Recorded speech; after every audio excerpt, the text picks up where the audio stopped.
Hello everyone and welcome back to Xenoblade Chronicles. In the last episode we did some side quests around Colony 9 and got ready for our journey to Sartorial Marsh. This episode we'll be doing exactly that, and bloody soon actually. I've just come to the Ether Mine to, not necessarily to hoover up some crystals, though I won't say no to that. But the main thing we need to do is we've got one more item of the Collectopedia to get here, so I'm just going to gather that. I'm looking for a, whatever goes here, the other part. It's a black chip, I think it is. Oh shit, this prick's still here. Well, he should be a lot easier to kill this time. Oh yeah, the rest of the mine, by the way, all just blocked off through here now. Aha, there we go. It's been a while. That should be our final 2 bits of the Collectopedia, which gets us for completing the parts category, Topple Up 2, and for completing the entire Ether Mine, a Rayon Pike. I wonder if that's any good. Possibly not. Ooh, it is good actually. It's very good. Not quite as good. Oh, it's not got the double attack, but it's so much better than the Phalanx. So yeah, I'm going to do gems and equipment and stuff in a bit. So I'll handle all that then. I actually have picked up a shit ton more gems than this. So weirdly, I'm going to go back to Colony 9 for some quick crafting before then heading on to Sartorial Marsh. Hey, this ain't bad. Ooh, the double heat. Very nice. But it's not actually double heat. That's the thing if you get up to 300%, but that's not easy to do. Ooh, a strength of 3 is spicy, though. So, from here, which is kind of, yeah, just outside Colony 6 on the Bionis Crotch, we can head up towards Sartorial Marsh. There'll be a little bit of progress, well, there'll be progress in terms of we'll be exploring Sartorial Marsh, and then a couple of episodes of side quest-related stuff in Sartorial Marsh, which is all starting to open up. Now, I mentioned this last episode, Sartorial Marsh in the daytime is average to poor as a kind of music in an area kind of it's just a marshland. Night is where it comes to life. But for now, let's see what it looks like in the daytime as we get to the Misty Path, one of the final landmarks on Colony 6, and let's head on to Sartorial Marsh. So we start in the Kelsha Wetland. It's a marsh. I'm not sure exactly what you were expecting.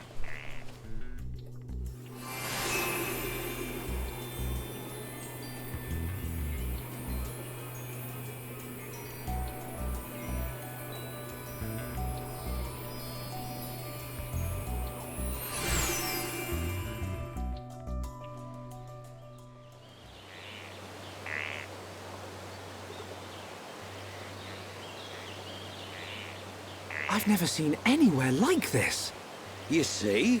This is why I've been saying you need to get out of the lab every now and then. We're aiming to get inside the Bionis. We can get to the upper regions from there. Wow. I've never thought about going inside the Bionis. The closer we get to the top, the more monster trouble we're gonna run into. The only things that venture this far in are the Nopon merchants and curious types like me. You really know all the fun spots, eh, Dixon? You want to get to the top? Then this is the only way. We'll push on, no matter what. That's the spirit, Shulk.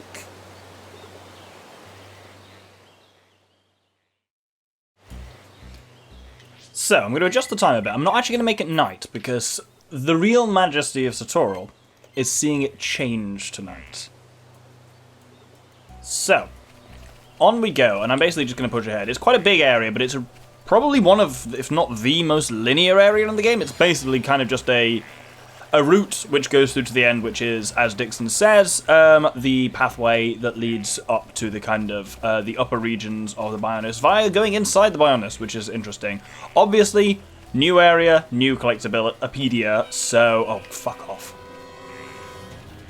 Well, you're level 23 for me! Why are you doing this? There we go. So you'll notice, as we move into nighttime, the trees start to glow. And you'll see why one of the names of Sartorial is the Shimmering Marsh. And nighttime is where it really shines. I'll let the music play on.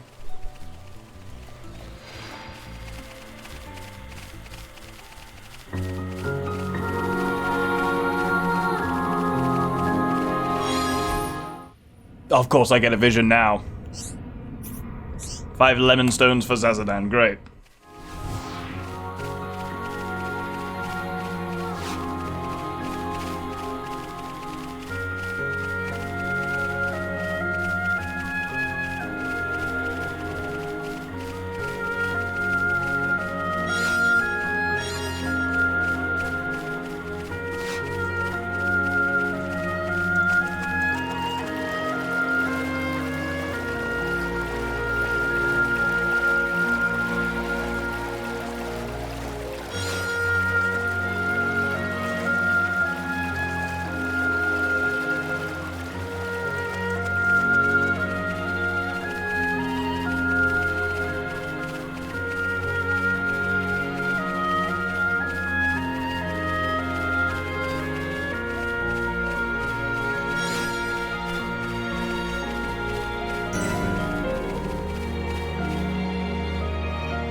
Everyone, look. It's a group of Nopon. Ah, some Nopon merchants. What do you think they're up to?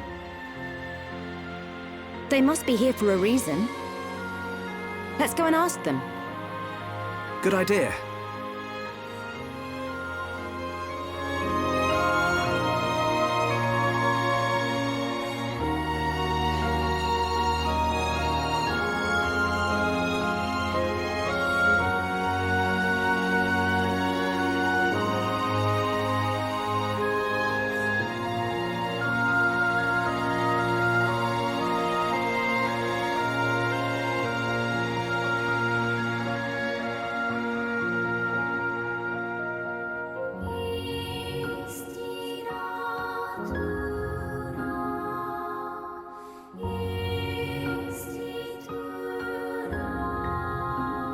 So, Satoral Marsh is apparently, according to the objective measures that I worked out, my second favourite bit of music. But it also has the biggest difference between an area's day theme and a night theme. The day theme is alright. By standard game music, pretty good. By Xenoblade standards, unfortunately it's outdone. But night is where Satoral goes from being this kind of grey, dingy place to... This track is called, by the way, Satoral, the Shimmering Marsh. Is where that name comes from. And just, yeah, at nighttime, especially like the great tree over there, you can just about see Satoral becomes this absolutely beautiful area of bioluminescence. And I must say, the additional kind of like dynamic range and stuff that they've added in the Expanded Edition really do make it beautiful. And its music is just something else. It's so nice. It's very Japanese inspired, and that is, it works really well in its favour. It's a brilliant bit of music and a lovely bit of kind of area design. Well, area design. The area itself is all right. It's not exactly one of the biggest, most like. It's so different to Bionis Leg, for example. Like the Bionis Leg is big and massive and breathtaking, whereas Satoral Marsh is just very beautiful. Anyway, we have some stuff to do here. Not Bakoko, he's got a named quest, and we don't want that, but we want to get some monster quests from this, because, hey, generic quests. So we got kill 2 Detox Brogs, kill 4 Coppice Quadwings, kill 2 Mist Rogals, and kill 1 Officer Volf. That sounds like it's going to be a unique monster, but it's not. So, we'll be doing those shortly. I'm just going to quickly deal with equipment, and then we'll see... We'll show off Dunban in battle, actually. Wow, I've got absolutely naff all money. I was ready to do a full, like, batch of shopping. But no, I only managed to afford 3 things. Well, we got a new sword for Dunban. What's that look like? Endemio. Oh, that looks quite cool, actually. Oh, I'll go for that. And he's got a new headpiece. Oh, I've got an M100 head now. This is going to look dumb as fuck. Yep, heavy armor. Always looks absurd on basically anyone other than Ryan, and it doesn't look great on Ryan in a lot of cases. So I'm actually going to put aggro up on that, because drawing aggro is a real nice thing for Dunban to do. I'm actually going to sell some stuff. I don't tend to sell materials, just because you may never know when you might need them, but I can certainly sell some of my, basically, my rank 1 gems, because most of the stuff we're working with is now rank 2 or 3, so I can sell those readily enough. Won't make a huge amount of money, but it'll be there.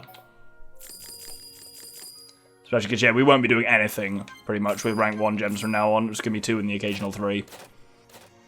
And he's got a lot of art books for Dunban. We'll buy these in a little bit, I think, when we've got more stuff to sell and whatnot, and more cash generally. But we'll be doing a lot of side quest stuff, so we'll get some money over the coming episodes, don't worry. So, Dunban in combat. Unfortunately, to make our Brog targets are here, brilliant. So Dunban, as I say, is a bit of an agility tank. A lot of his attacks revolve around this one here, Gale Slash. Inflicts bleed, but crucially it starts off some combos. So if we do Gale Slash, Worldly Slash, inflict break if used after Gale Slash, and then Steel Strike is a topple.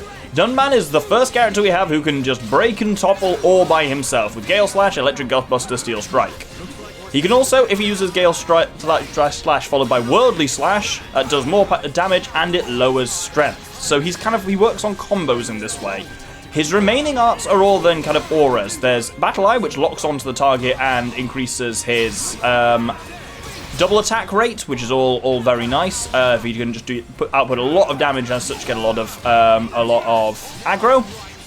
Spirit Breath removes any debuffs from him and grants haste, which ups his auto attack rate, also helping him to draw aggro and to charge his talent art. His talent art is Blossom Dance. It's a 4-step combo which you have to press B for at each stage. Observe.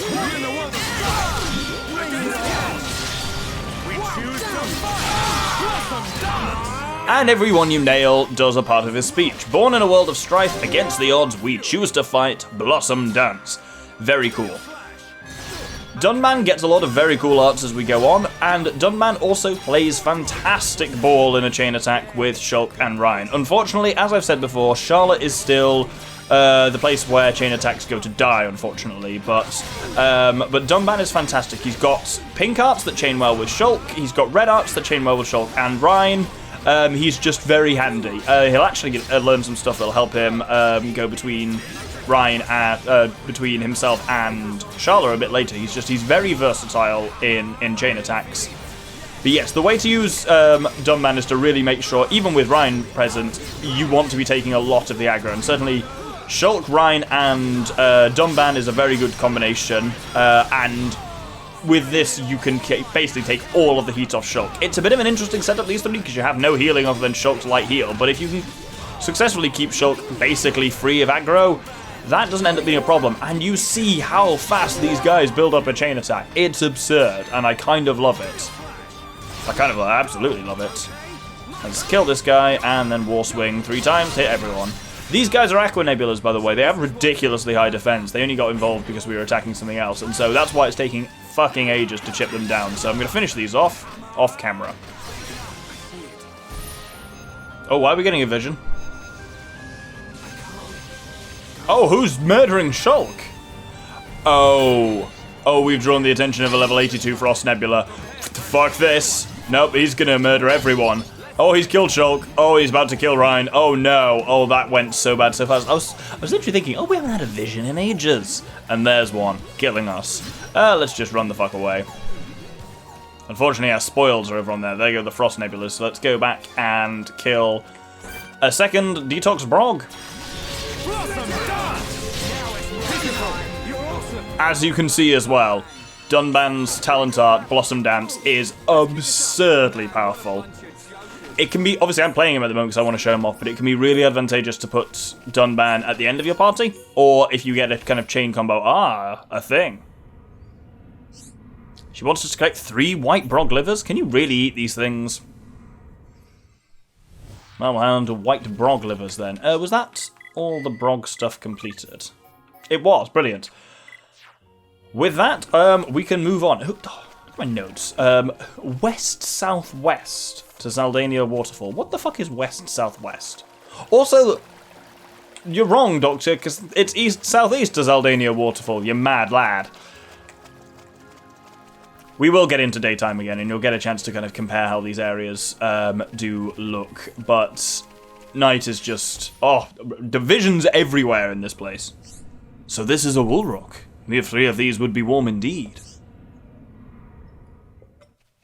That's my attempt at... Dunban's isn't so much an accent, because his accent is actually not 1,000 miles from my own, but his way of talking, it's more of an intonation. And he talks like this. Dunban, the hero of Colony 9, you say? Very interesting. And that's kind of what I go for when I'm trying to do his voice. Whereas, like, Shulk is a bit more kind of younger.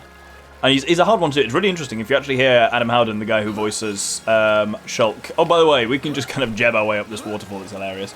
Yeah, if you hear the guy who voices Shulk talking in real life, it's really interesting, because while it's clearly his voice, he does a bit of a voice for Shulk. He kind of makes him sound younger and a bit more kind of, like, awkward. But it's really hard to describe how he does it. And he's the only one of the voice actors in Xenoblade, he's the only one who's really well known enough to be, you know, doing interviews, especially because of like Smash Bros and stuff like that. Here is Zaldania Waterfall, wonderful, and well, so you can see a lot of stuff going on here. There's a level 83 green Ferris. A Ferris is a weird kind of thing, lion-looking thing, which we will get to in time, and a heart-to-heart that I assure you we can't do yet. But we should be seeing some mist rogals at some point soon. That's a Grove Quartering. We need to kill some Coppice Quartering wings, which are much less scary than that one. It's one of the things I do actually quite like about this game is how often it just drops you like level 80 enemies kicking around. It's like, they don't necessarily say that you shouldn't be in this area, they just say, watch what you're fucking doing or you might have a bit of a shocker.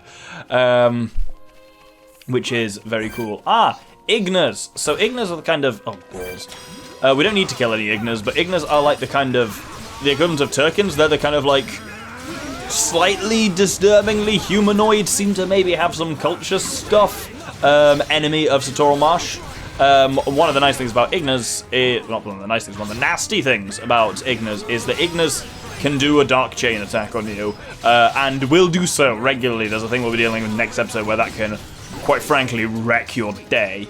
But we don't have to worry about that for now, and Ignas indeed were not on our list for now. We gotta do Quad Wings, we've gotta do Rogals, and we've gotta do Officer Wolf. Again, Officer Wolf always sounds like it's a good thing. And Daytime, unfortunately. We now get the daytime music, which is, I say, not bad. It's just not great, and we see it's cool, but also kind of sad to see the Shimmering Marsh fade away. Well, just so you can hear what the daytime music is like, I will let this play. Oh, I'll let this play while I fight some monsters.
Vision. That's all 3 Rogal Axe Crests. Now they should be able to fix the bridge. They can investigate the ruins as well. Exciting stuff, all of this.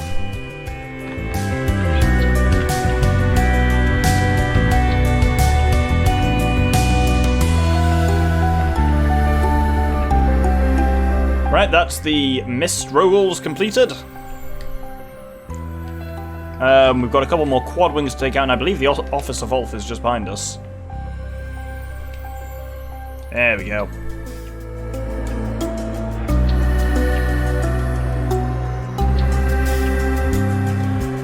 That's the Officer Wolf down, and then we'll just finish off... Oh, there's a Satoral Wolf here. There's basically only the one Officer Wolf kicking around, which is another reason why I think of it as being a unique monster, but it's not.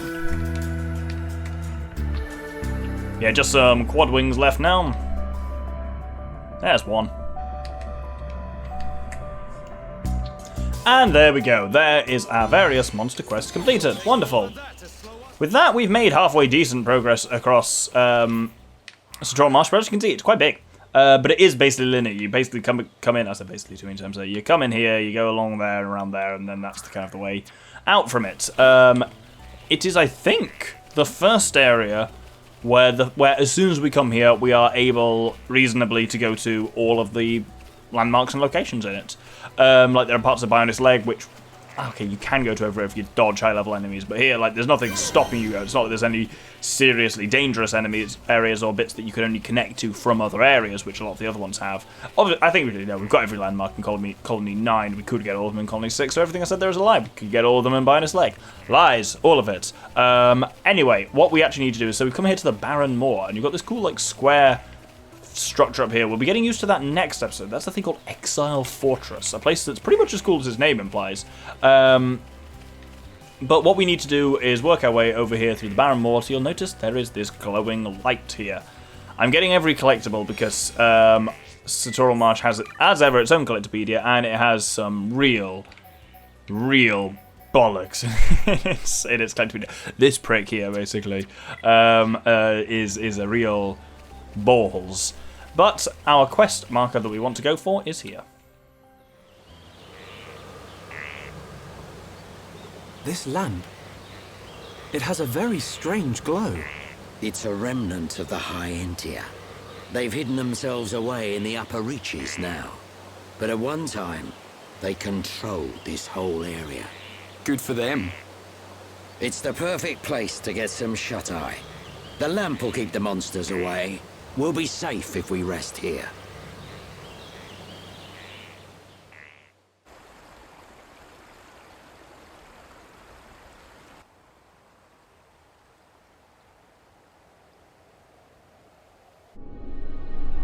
Ah, the breeze feels so good. It's so peaceful. You know, Shulk, I hope every day can be like this, always.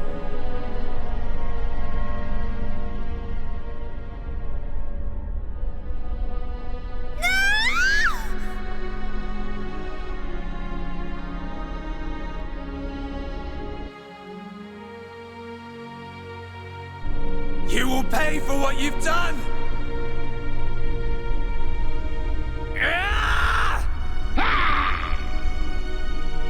You will know the pain and suffering you caused the Emperor and Fiora! Do you wish to change it? The future? Has it been that long? Dixon. 14 years since I found you on that mountain. Seems like yesterday.